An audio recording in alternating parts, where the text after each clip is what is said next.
Purihin ang pangalan ng ating Panginoong Hesukristo. Mga kaibigan at mga kapatid, isang mapagpalang umaga sa inyong lahat sa pangalan ng ating Panginoong Hesukristo. Ngayon po ay araw ng Biyernes, isang pagpapala na muli po tayong nagising sa biyaya at patnubay ng ating Panginoon. Umaga na kung saan sa ating pagising ang una nating dapat bigyan ng kaluguran ay walang iba kundi ang ating Panginoong Hesukristo. Sinasabi niya po yan sa kanyang salita, unahin natin ang kanyang kaharian at ang kanyang katuwiran at ang lahat ng mga bagay ay kanyang idaragdag sa ating mga buhay. So welcome sa ating programa, si Jesus ang buhay na pag-asa. Kayo po ay nakikinig sa himpilan ng New Gen FM 100.7. Tayo po ay napapakinggan dito po sa bayan ng Bulan at sa buong probinsya ng Sorsogon. Ito po ang inyong lingkod, Pastor Randy Rosare ng United Pentecostal Church, Bulan. At muli pong nagaanyaya sa inyo na tayo po ay magkasama-sama sa isang banal at makabuluhang pag-aaral ng mga salita ng Diyos. Welcome to our program. At sa ating mga online viewers, good morning kay Mamay Eden Nabua. Thank you for always watching our daily program kahit napakaaga. Thank you kay Sister Margie Guetan Isiha, Sister Angelita Liguro, at maging Sister Marlene Golyoso. Ayan. Lahat ng mga naka-online po ngayon, pagpalain po kayo ng ating Panginoon. From UAE, Sister Ann Lorbelisa Iko, pagpalain po kayo ng Panginoon at sumayin niyo po ang pag-iingat ng Diyos at patnubay. At sa lahat ng ating mga kapatiran sa UPC Bulan Church, sa tatlong congregation na ating pinangangasiwaan sa biyaya ng ating Panginoon. Good morning sa ating mga kapatiran dyan sa congregation ng UPC Magsaysay Bulan. Galing po ako dyan kagabi, mga alas 10 ng gabi, sa ating kapatid na kinuha na ng ating Panginoon, Sister Eleanor De Loreto.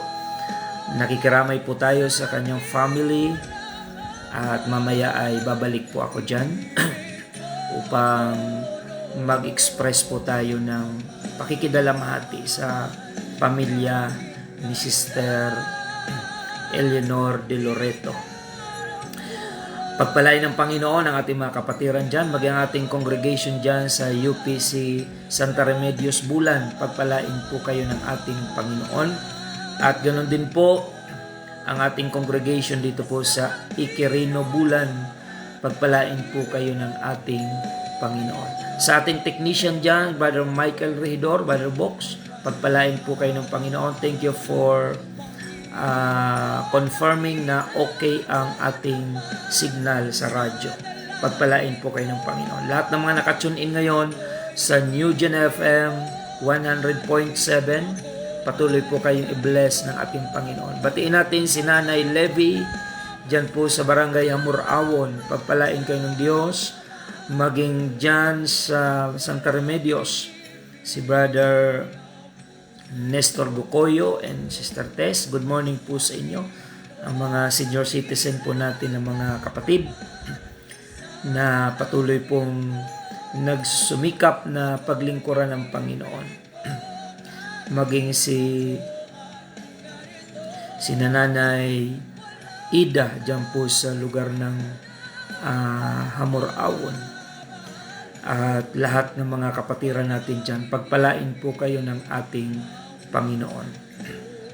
May mga adjustment po tayo ng ating pagsamba this week.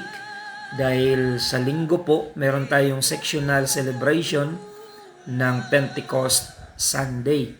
Alauna ng hapon dito po sa UPC Compound, Iquirino Bulan. Meron po tayong Pentecost Sunday sa linggo. Kaya naman mag-a-advance po tayo ng ating mga pagsamba. Sabay-sabay po magkakahiwalay ang tatlong congregation sa araw ng Sabado ng umaga ang ating pagsamba. Diyan sa Magsaysay, umaga po ang pagsamba. Diyan po sa Santa Remedios, Sabado ng umaga. At dito po sa Iquirino, Sabado ng umaga. So yan po yung ating mga adjustment. Diyan sa Magsaysay, ang ating magiging preacher ay ang aking anak na kung saan graduate na rin po ng Bible School, Star Angel. At diyan po sa Santa Remedios ay si Brother Angelo. Kasi sabay-sabay po. At dito sa Iquirino Congregation ay ang inyong lingkod, mga kapatid. So yan po yung ating mga schedule ng gawain araw po ng Sabado. Patuloy po tayo sa ating programa, mga kapatid. Salamat po sa ating Panginoon sa patuloy pong pagtangkilik ng ating mga kababayan sa programang ito. At patuloy po nawa ang Diyos ay magligtas ng mga kababayan po natin na patuloy na nakakarinig ng mensahe ng salita ng Panginoon patungkol po sa kaligtasan. Ang programang ito ay nagpapasalamat tayo sa Diyos na patuloy pong tinutugon ng ating mga taga-subaybay. Ang salita ng Diyos ay makapangyarihan every time na ito ipinapangaral. May mga taong kinikilos ng ating Panginoon. At nagkakaroon po ng patuloy na resulta ang programang ito. May mga nababaptize at patuloy na dumadami ang mga nagpapasyang maglingkod sa ating Panginoon under United Pentecostal Church dito sa bayan ng Bulan. So sa Diyos lamang po ang papuri at siyempre salamat din po. Ina-appreciate natin ang management ng New Gen FM na nagiging kapartner po natin sa pagpapalaganap ng salita ng Diyos dito po sa bayan ng Bulan.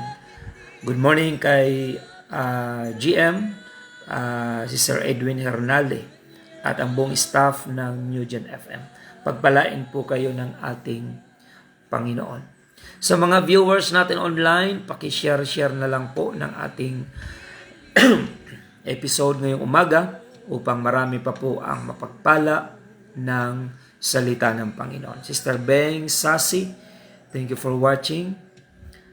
Sister Karina Gumaad, pagpalain po kayo ng Panginoon. Brother Andy Orozco, Sister Evelyn Valencia Punsalan, Sister Mary Jane Solidad, ayan, pagpalain kayo ng Panginoon.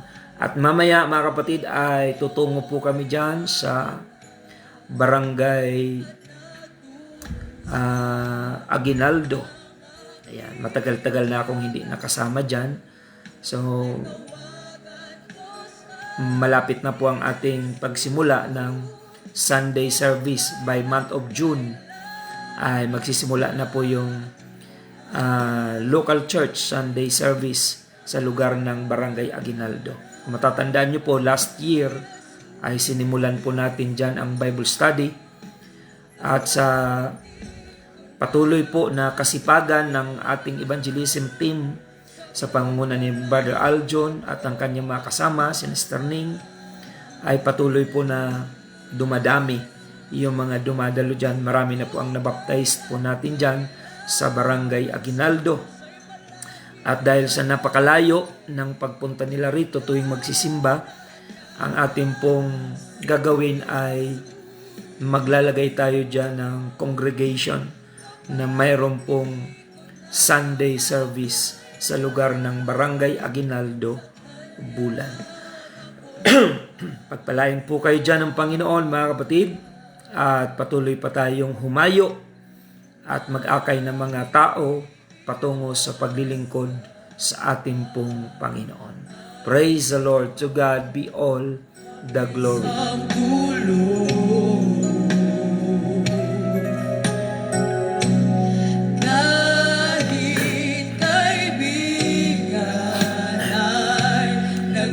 Patuloy po tayo sa programang Si Jesus ang Buhay na Pag-asa. At bago po tayo dumako sa salita ng Panginoon, mga kapatid, tayo po muna ay sama-sama sa isang panalangin upang hilingin po natin ang patnubay ng ating Panginoon. Tayo po ay manalangin, mga kapatid. Panginoong Yesus, ngayong umaga kami po ay nagpapasalamat sa biyaya mo at pagpapala sa aming buhay. Salamat sa magdamag na kapahingahan at ngayong umaga sa pagkakataon na kami ay iyong ginising upang patuloy na masilayan ang iyong kabutihan at kadakilaan sa aming pong mga buhay. Patawarin mo po kami, O Diyos, sa lahat ng aming mga pagkukulang, pagkakasala sa iyong harapan. Linisin mo po kami, gawing karapat-dapat sa iyong paanan, kasama ng aming mga taga-subaybay, Panginoon. Gawin mong pagpapala ang programang ito sa mga nagbibigay ng oras at panahon upang pakinggan ang iyong banal na salita. Dalangin namin, Panginoon, ang iyong basbas sa pagtalakay namin ng mga mensaheng kailangan mong iparating sa aming mga kababayan. Langisan mo po ng iyong banal na Espiritu ang bawat salitang mamumutawi sa aming mga labi upang hindi ang aming sarili ang mahayag, kundi ang kalooban mo, Panginoon. Maraming salamat po. I-bless mo po ang aming mga viewers online at yung mga nag-i-invite ng mga viewers at nag-share ng aming mga video kagaya nito. Patuloy mong iabot sa kanila ang iyong mapagpalang kamay. At doon sa mga may taglay na karamdaman, Panginoon, dalangin po namin ang kagalingan na iyo pong ipagkaloob. Dinudulog namin sa iyo, Panginoon, ang newly baptized naming kapatid, si Brother Junior Bucado. Pagkalooban mo po siya ng biyaya at kagalingan sa kanyang physical, Panginoon. At sa lahat na may mga karamdamang taglay na nakasubaybay ngayon sa programang ito, igawad mo po sa kanila ang iyong makapangyarihan at mapagpagaling na kamay at gawin mo silang buhay na patotoo na ikaw ang Diyos na makapangyarihan at nagpapagaling. At sa lahat ng mga may kagipitang nararanasan sa panahon ito ng krisis, ikaw po ang patuloy na mag-provide ng lahat ng pangangailangan ng aming mga kababayan. Higit sa lahat, magligtas ka po ng mga kaluluwa na nakikinig sa programang ito. Marami nawa ang tumugon sa mga salita mong aming ipinaglilingkod upang sa iyong pagbabalik, marami po ang magtamo ng kaligtasan. Maraming salamat po, O Diyos. Sa iyo ang kaluwalhatian, papuri at pagsamba. In the name of our Lord Jesus Christ we pray. Amen and amen.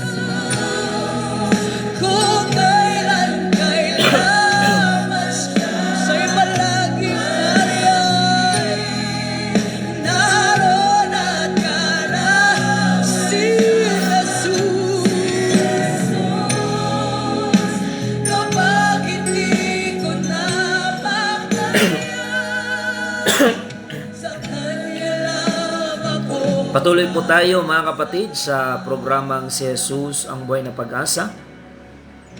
Good morning kay Ma'am Ann Bueson and family dyan po sa Barangay Biton, Magallanes. At ang Labini family dyan po sa Barangay Biton. Pagpalain po ng Diyos mamaya ang Bible study dyan sa inyong lugar sa Labini family. At maging ang evangelism team na naka-assign po dyan sa inyo, i-bless po kayo ng ating Panginoon. Praise the Lord. And by this time, mga kapatid, tayo po ay dadako na sa salita po ng ating Panginoon. Buksan po natin ang ating mga puso, kasabay ng pagbubukas ng ating banal na kasulatan. Hayaan po natin ang pangungusap ng Panginoon at maging kalakasan po ng ating espiritual na buhay ang mga salita ng Diyos. Ating pag-aralan ngayon, mga kapatid, ang buhay mananampalataya dito sa mundo na kung saan pinaghaharian ng kadiliman. Ang mundong ito ay tinatawag na kaharian or pinaghaharian ng ng dyablo when it comes to influence, mga kapatid, sa mga bagay na makasanlibutan. Tinawag si Satanas na God of this world, small letter G. Tinawag siyang Diyos ng sanlibutan. Ibig sabihin, ang mundong ito ay pinagaharian ng kadiliman, ng kasamaan, na walang ibang naghahasik nito kundi ang dyablo. Kung kaya naman, ang mga mananampalataya, tinawag po tayong mga manlalakbay lamang sa mundong ito. This world is not our home. Kaya nga sabi ng Panginoon, huwag nating ibigin ang sanlibutan ni ang mga bagay na nangasa sa sanlibutan. Sapagkat ang sino mong umiibig sa sanlibutan ay wala sa kanya ang pag-ibig ng Ama. So we cannot love the world and the Lord at the same time. So tanggapin natin ang katotohanan na sa mundong ito, hindi tayo komportable. So huwag tayo maghanap ng comfort dito sa sanlibutan sapagkat hindi ito ang ating final na destination. Ang ating eternity ay inihahanda ng Panginoon doon sa kanyang piling. Kagaya ng sinasabi ng Panginoon, mga kapatid, sa aklat ng Juan 14:1, tayo ay pinapaalalahanan ng Panginoon, huwag magulumihanan ang inyong puso. Magsisampalataya kayo sa Diyos. Magsisampalataya naman kayo sa akin. Sa bahay ng aking Ama ay maraming tahanan. Kung di gayon, ay sinabi ko sana sa inyo, sapagkat ako'y paroroon upang ipaghanda ko kayo ng dakong kalalagyan. At kung ako'y pumaroon at kayo'y may paghanda ng kalalagyan, ay muling paririto ako at kayo'y tatanggapin ko sa aking sarili, upang kung saan ako naroroon, kayo naman ay dumuon. So ito po yung pangako ng Panginoon bago siya umakyat sa langit. Ito ang kanyang sinabi, mga kapatid, I will go to prepare a place for you. Ang tinutukoy dito ng Panginoon, hindi para sa ating physical. Kasi ang ating physical ay naandito sa sanlibutan. Subalit ang kaluluwa natin, pagkatapos ng ating physical na buhay, ay pinaghahandaan ng Panginoon ng lugar for eternity. Walang iba kundi doon sa kanyang piling sa kalangitan. Ang sabi niya nung siya'y nasa lupa, I will go to prepare a place for you. And if I go and prepare a place for you, I will come again. So ang pagbabalik ng Panginoon ay hindi po ito pangako ng mga ngaral. Ito ay pangako mismo ng Panginoong Hesukristo. That's why we believe that He is now preparing a place for those who serve Him until the end. Kaya sabi ng Panginoon, mag-aliwan kayo ng mga salitang ito. Ang mundong ito ay palubog na sa kasamaan, ngunit ang Panginoon ay naghahanda ng rescue, yung kanyang pagbabalik upang kunin ang mga tapat na naglilingkod sa kanya. Ito ay kagaya ng rescuer sa nalulunod na barko, na yung mga taong nakasakay sa palubog na barko ay i-rescue ng Panginoon. This world is sinking in terms of sin and worldly na mga influences, mga kapatid. Ang mundong ito ay kagaya ng barkong palubog. Kaya ang ganitong mga pangangaral na magbibigay sa iyo ng pag-asa ay katulad ng rescuer na dumarating sa mapapahamak at palubog ng barko. ang Panginoon ang ating tagapagligtas. Kaya ang sino mang sasampalataya sa kanyang salita at maglilingkod sa kanya ay may katiyakan sa buhay na walang hanggan. Amen. So, if I go and prepare a place for you, I will come again. Yan po ang pangako ng ating Panginoon. And let me remind you, brothers and sisters, about the final sign of the second coming of Jesus Christ. Naririnig natin, mga kapatid, sa mga pangangaral na magkakaroon ng mga digmaan, mga palatandaan ng muling pagparito ng Panginoon. Ngunit, mga kapatid,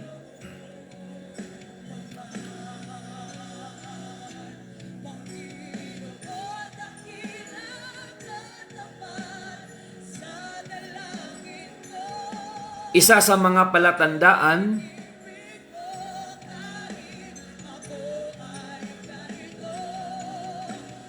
ay ipapangaral ang Ebanghelyo. Dito po sa Matthew 24 verse 14. Pagkatapos na banggitin yung mga panlalamig, mga signs of the end time and the second coming, mga kapatid, of Jesus Christ, nabanggit doon yung mga tagutom, mga lindol, mga daluyong, mga digmaan, pestilence, marami pang iba. Ngunit ang pinaka-final na sign bago dumating ang wakas ay ang Matthew chapter 24 verse 14. At ipangangaral ang ebanghelyong ito ng kaharian sa buong sanlibutan sa pagpapatotoo sa lahat ng mga bansa, at kung magkagayoy darating ang wakas. Yes, kasama sa mga signs of the end time yung mga lindol, mga tagutom, mga digmaan, mga kalamidad na hindi pangkaraniwan, pero ang pinaka-final na sinabi ng Panginoon bago dumating ang wakas ay ipapangaral ang ebanghelyo ng kaharian sa buong sanlibutan. And this gospel of the kingdom shall be preached in all the world for a witness unto all nations, and then shall the end come. Sa kasalukuyan, oo, nangyayari ang mga digmaan, nangyayari ang mga lindol, nangyayari ang mga tagutom sa iba't ibang panig ng mundo. Pero ang dapat bigyan natin ng diin at dapat maging involved tayo sa palatandaan na ito sa huling panahon bago dumating ang wakas ay ang sinabi sa last verse 14, na ang ebanghelyong ito ipapangaral ang ebanghelyo ng kaharian ng Diyos sa buong sanlibutan. Kaya lahat ng mananampalataya ay dapat ma-involve dito sa final sign of the end time, preaching the gospel of the kingdom. Dito ko gusto ma-involve, mga kapatid. Huwag doon sa mga digmaan, huwag doon sa mga tagutom, mga kapatid, na wala naman yung may tutulong sa atin.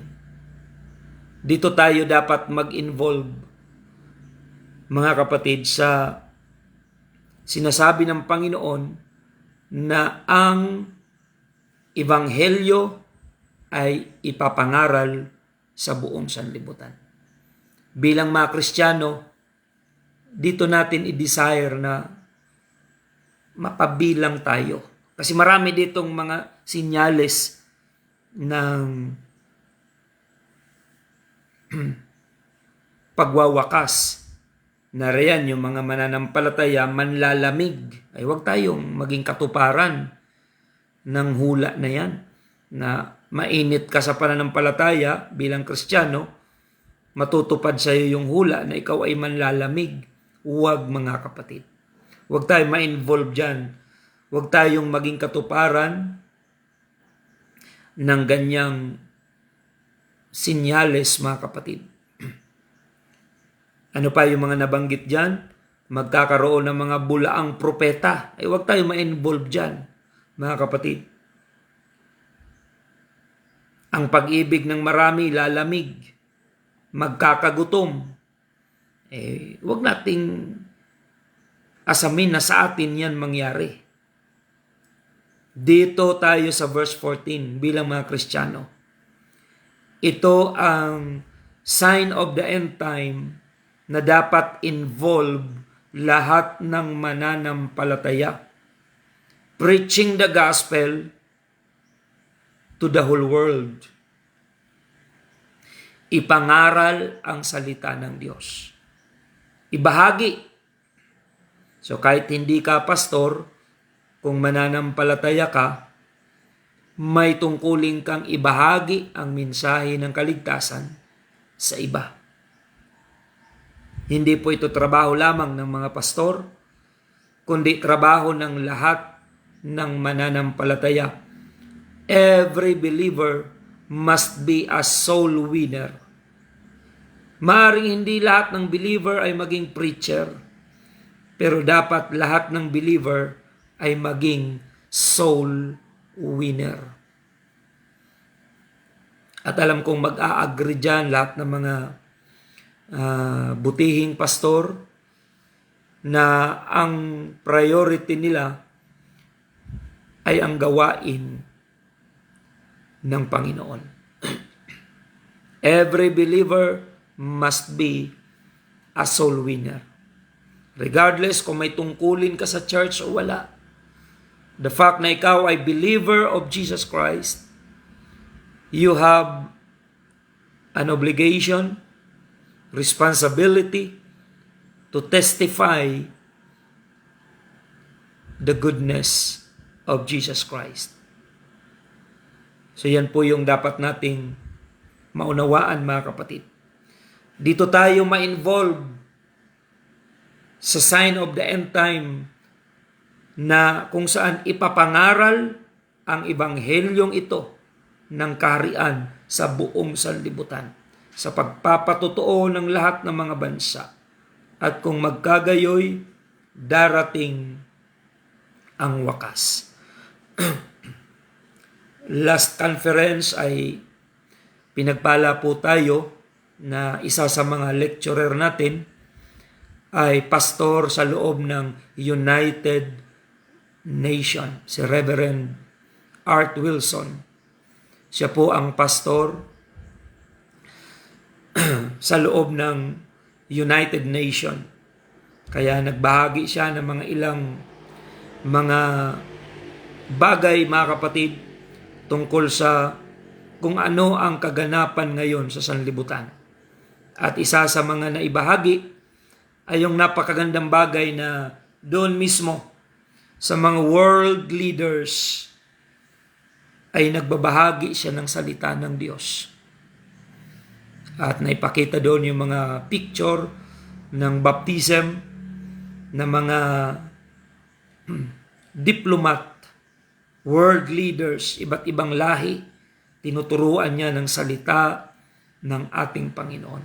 Kahit yung mga ibang relihiyon na mga world leaders ay nakikinig ng salita ng Diyos.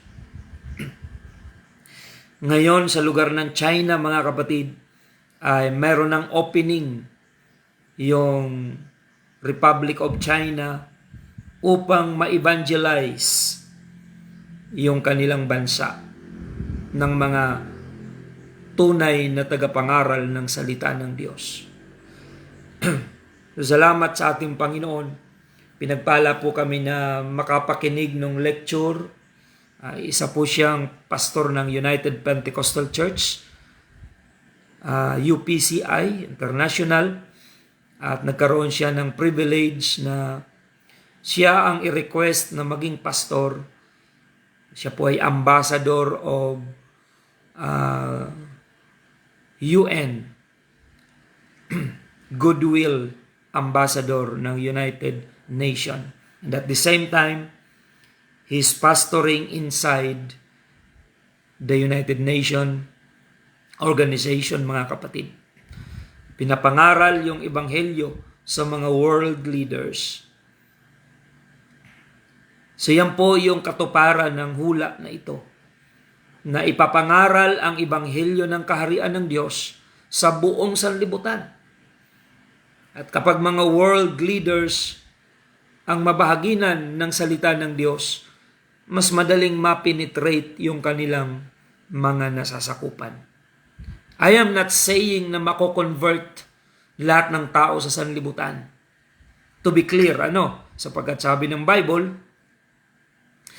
ang mapapahamak sa impyerno ay kasindami ng buhangin sa dagat, di hamak na marami kumpara sa mga maliligtas. Subalit, bagamat hindi tayo naniniwala na lahat ng tao sa mundo ay maliligtas, subalit ang sabi ng Biblia, bago dumating ang wakas, ay makakarinig muna ang lahat ng tao sa buong mundo ng pangangaral ng salita ng Diyos. Kasi alam naman po natin na hindi lahat ng nakakarinig ng salita ng Diyos na ipinapangaral ay tumutugon. Gayunpaman, ang nakasulat sa Biblia, hindi man sila tumugon, kailangang ipangaral natin bilang mananampalataya ang salita ng Diyos, ang ebanghelyo sa buong sanlibutan. So, hindi naman natin kontrolado kung tutugon ang tao o hindi. Basta't gawin lang natin ang ating tungkuling ipangaral ang ebanghelyo sa abot ng ating makakaya. Kaya mga kapatid, ito ang ating ginagawa. Salamat sa technology. Through Facebook Live, isa po ito sa pinaka madaling paraan ng pagbabahagi ng salita ng Diyos na makarating sa iba't ibang bansa through Facebook Live, yung message, mga kapatid, na salita ng Panginoon. Kaya sa mga kababayan nating OFWs, kung kayo ay hindi pa mananampalataya ni Kristo, huwag na nating sayangin ang pagkakataon. Buksan natin ang ating puso, magpasya tayong tumugon at paglingkuran ang Panginoon habang mayroon pa tayong pagkakataon. Saan ka mang bansa naroroon, naririnig mo ang ganitong pangangaral, it is your privilege to serve the Lord kung bubuksan mong yung puso, isip, at isusuko sa Panginoon ang ating mga buhay. So bagamat ikaw ay nasa malayong bansa, pwede mong makilala ang nag-iisang Diyos, ang Panginoong Hesukristo. So bilang mga mananampalataya na unawaan natin that this world is not our home. Kaya hindi po katakataka if we will be persecuted in this world. Sinabi na yan ng Panginoon that in this world we shall have tribulation, but be of good cheer, I have overcome the world. Kung sa mundong ito ang mananampalataya ay may mga kapighatian, may mga pagsubok, ano po ang encouragement ng banal na kasulatan in the book of Hebrews, chapter 10, verse 36, sapagkat kayo'y nangangailangan ng pagtitiis, upang kung inyong magawa ang kalooban ng Diyos, ay magsitanggap kayo ng pangako. Sapagkat sa madaling panahon siya'y pumaparito, ay darating at hindi magluluwat. Ngunit ang aking lingkod na matuwid ay mabubuhay sa pananampalataya. At kung siya ay umurong, ay hindi kalulugdan ng aking kaluluwa. Ngunit tayo'y hindi doon sa mga nagsisibalik sa kapahamakan, kundi doon sa mga may pananampalataya sa ikaliligtas ng kaluluwa. So yan mga kapatid, sa mundong ito, ang mga Kristiyano ay nangangailangan ng pagtitiis. Kasi nga, hindi natin tahanan ang mundong ito. Mga manlalakbay tayo. Kapag tayo ay nasa travel or paglalakbay, hindi tayo makakahanap ng comfort during travel time ng komportable kagaya ng tayo ay nasa ating sariling tahanan. Kapag bumabiyahe ka, natural na maraming discomfort. Minsan, nasisiraan ng sasakyan, lalo na dito from Bulan to Manila. Sasakay ka ng bus, maraming pagkakataon na ang mga pasahero ay na-stranded, nasiraan, may mga aksidente kang mawiwitness sa daan. Mga kapatid, maraming discomfort kapag ikaw ay nagtatravel. Compare sa kung ikaw ay mag-i-stay sa iyong sariling tahanan. So this world is not our home. So it is natural for all believers to experience discomfort in this world. Natural po yun. Dahil hindi nga po ito ang ating tahanan. Ang lugar na inihahanda sa atin ng Panginoon, yun ang ating panabikan. Doon sa kanyang piling ay wala ng kapighatian. Kaya anuman ang ating maranasan, maglingkod tayo sa Panginoon, mga kapatid, ng buong puso, mga mananampalataya, paglingkuran natin ang Diyos. May mga pagsubok tayong mararanasan. Sinabi niya ni Apostol Pedro in the book of 1 Peter chapter 4, in verse 7, ngunit ang wakas ng lahat ng mga bagay ay malapit na. Kayo nga'y mga pakahinahon at mangagpuyat sa pananalangin. Nauna sa lahat ay maging maningas kayo sa inyong pag-iibigan, sapagkat ang pag-ibig ay nagtatakip ng karamihang kasalanan. At sa verse 12, mga minamahal, huwag kayong mangagtaka tungkol sa mahigpit na pagsubok sa inyo, nawaring na dumarating sa inyo upang kayo subukin, nawaring ang nangyayari sa inyo ay di karaniwang bagay, kundi kayo'y mga galak, sapagkat kayo'y mga karamay na mga hirap ni Kristo, upang sa pagkahayag ng kanyang kaluwalhatian naman, ay mga galak kayo ng malabis na galak. Kung kayo mapintasan dahil sa pangalan ni Kristo, ay mapapalad kayo, sapagkat ang Espiritu ng kaluwalhatian at ang Espiritu ng Diyos ay nagpapahingalay sa inyo.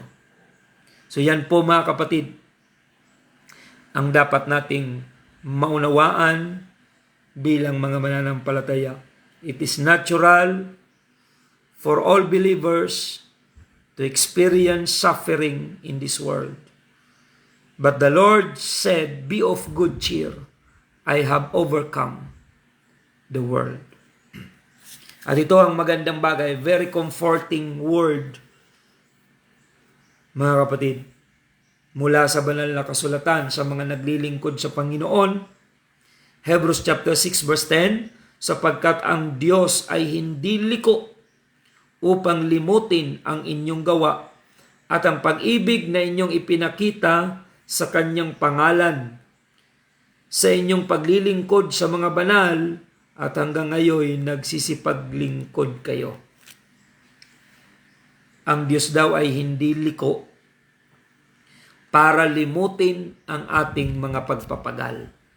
So, This verse is very encouraging verse from the Word of God, na sa mga nagsisikap maglingkod ngayon, na maaring nararamdaman mo na ikaw ay napapagod,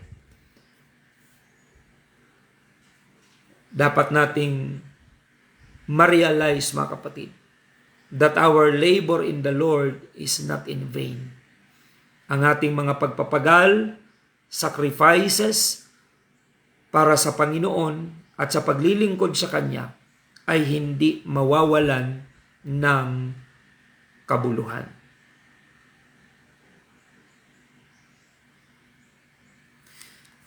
Hebrews chapter 6 verse 18, upang sa dalawang bagay na di magbabago, na di maaring ang Diyos ay magbulaan, ay magkaroon tayo ng isang matibay na kasiglahan, tayong nangagsitakas na sumakanlong upang mangapit sa pag-asang nalalagay sa ating unahan,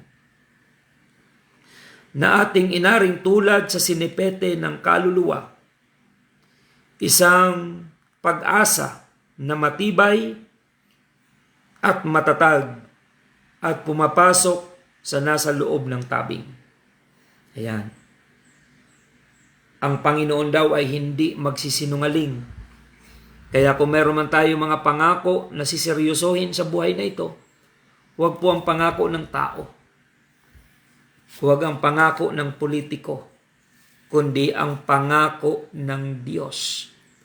Ang higit natin bigyan ng pansin at doon tayo magkaroon ng pag-asa. So mga kapatid, yan po yung ating napag-aralan ngayon, ang pinaka-final sign of the end time. Ay hindi po yung lindol, tagutom, kundi ipapangaral ang ebanghelyo ng kaharian ng Diyos sa buong sanlibutan. At sa kadarating ang wakas. At itong sign of the end time na ito, final sign of the end time. Good news. Dahil pwede tayong maging kabahagi at dapat tayo maging kabahagi, mga mananampalataya, sa pinaka-final sign of the end time bago dumating ang wakas. Na tayo ay magpagamit sa Panginoon upang ipangaral ang ebanghelyo ng kaharian ng Diyos sa buong sanlibutan. Yan yung maging bahagi tayo na hindi tayo mapapasama kumpara doon sa ibang sign of the end time. Marami ang tatalikod sa pananampalataya. Huwag tayong ma-involve doon. Marami ang lalamig sa paglilingkod, magkakanuluan sa isa't isa. Huwag tayong ma-involve doon. Dito tayo sa final na sign of the end time. Preaching the gospel of the kingdom to the whole world. Yan, mga kapatid, ang magandang sinyales ng katapusan ng mundo na dapat involve lahat ng mga believers of Jesus Christ. Kaya mag-engage po tayo sa evangelism, sa soul winning. Mga kapatid, kung sa inyong church ay walang nagiging bisita, kayo-kayo lagi for how many years, may mga naobserbahan tayo ng mga gawain na stagnant, mga kapatid. Boring po yung mga tao sa ganong church na nadadagdagan lang kapag may kapatirang nanganganak, walang nag-i-evangelize, walang nagba-Bible study. Boring po, dying church yung tawag doon, mga kapatid.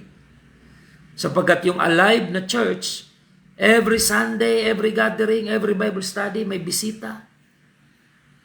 Dahil naunawaan ng mga kapatiran na hindi sila niligtas ng Diyos para walang gawin. We are saved to save others. Sabi nga ni Apostol Pablo sa Romans 1:15, ako'y may utang sa mga Griego at barbaro, sa mga hintil. Kaya naman handa akong pumarian sa Roma upang ipangaral ang Ebanghelyo. Kaya itinuturing ni Pablo na utang niya sa mga hindi pa mananampalataya yung nakilala niyang katotohanan.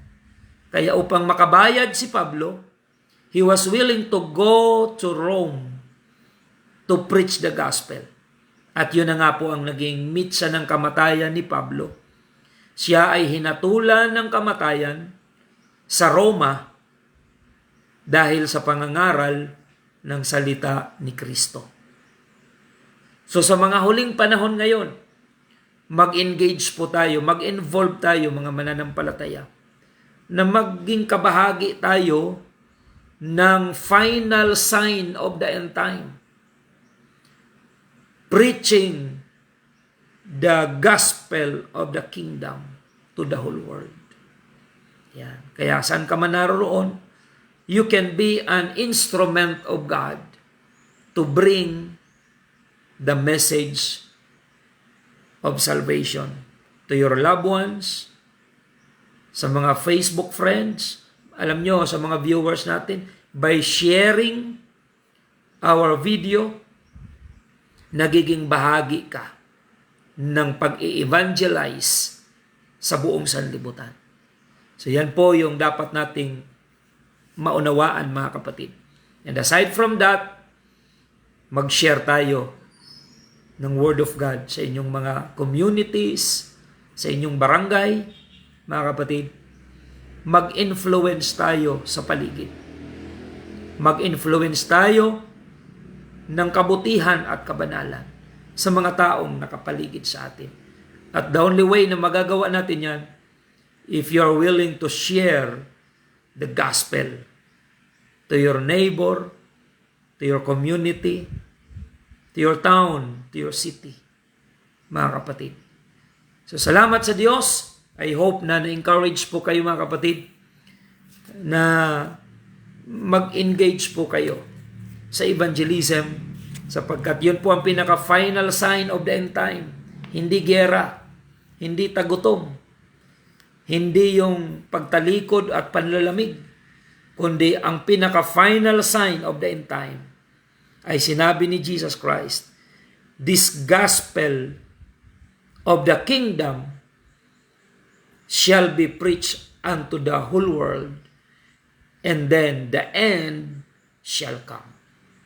Amen. So salamat sa Diyos. Pagpalain po kayo ng ating Panginoon at tayo po ay pansamantalang magtatapos sa ating pong pagtalakay sa pamagitan po ng panalangin. Sama-sama po tayo na dumulog sa ating pong Panginoon. Praise the Lord.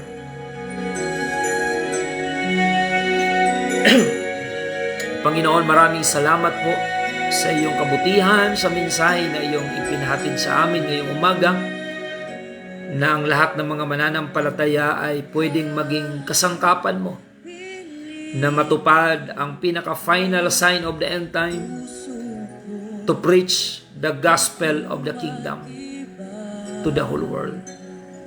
Panginoon, hipuin mo po ang puso ng aming mga kapatid sa pananampalataya, na huwag namin piliin maging stagnant sa paglilingkod sa iyo, kundi maging productive, maging active yung aming pananampalataya, na ang ibig sabihin nito, kami ay mamumunga habang naghihintay kami sa iyong pangakong pagparito.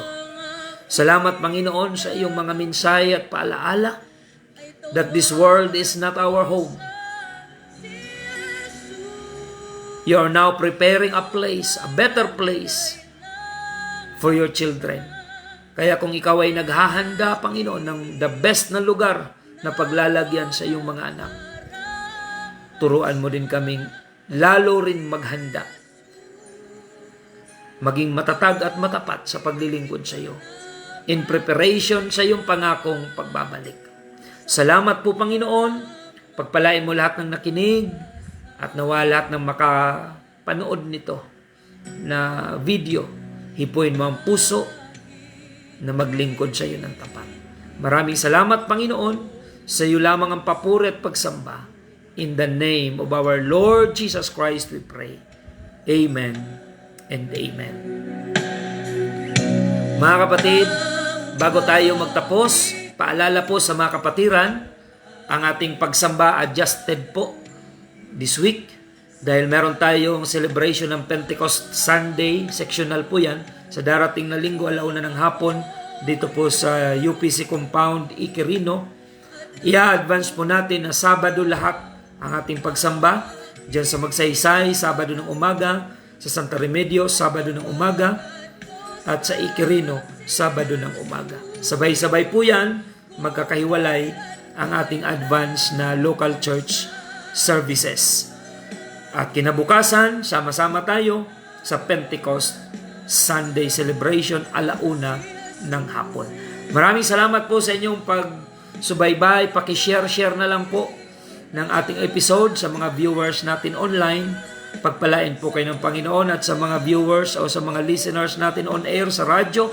Salamat po sa inyong pagsusubaybay sa oras na inyong ipinagkaloob. Pagpalain kayo ng Panginoon, tayo po ay magtatapos sa ating programa ngayong umaga. Ito po ang inyong lingkod, Pastor Ander Rosare ng United Pentecostal Church Bulan, na nagpapasalamat sa inyong pagsubaybay at lagi nating tandaan na tanging si Jesus lamang po ang ating buhay na pag-asa.